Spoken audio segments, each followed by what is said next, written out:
there's been some major challenges. Well, the first time that we hired someone, he pretty much took the money and ran.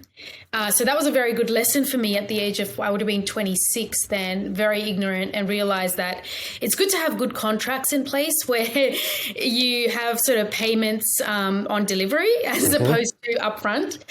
So that was the first experience. But then the second time around, I did a lot of due diligence and we went with the right sort of software application organization. Mm-hmm. Yeah. So they've been our partners till now, but we are now again looking at the right provider for our size of organization. Yeah.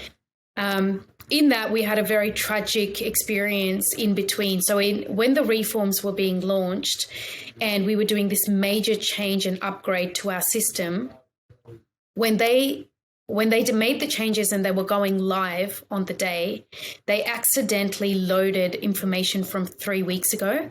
So all of the information was 3 weeks old, which meant all of our service information and all of the service-related information that went to carers was 3 weeks old. So you can imagine, I think back then we would have had 250 carers. They all went to wrong shifts at wrong times. Oh, wow. And our call center was just going nuts with complaints. So that took us about a month to figure out what had happened and then fix it.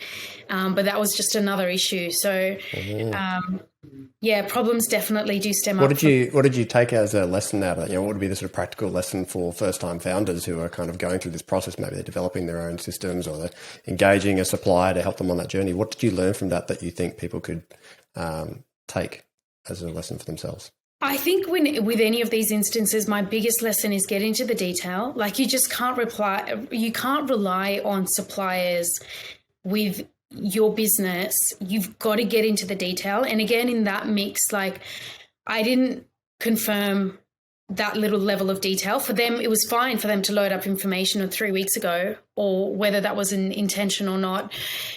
They didn't realize the impact that was going to have. But if I had asked those questions, I think we wouldn't have experienced that. So it's really having those checklists about what is so specific to your business and making sure that you're holding your suppliers accountable.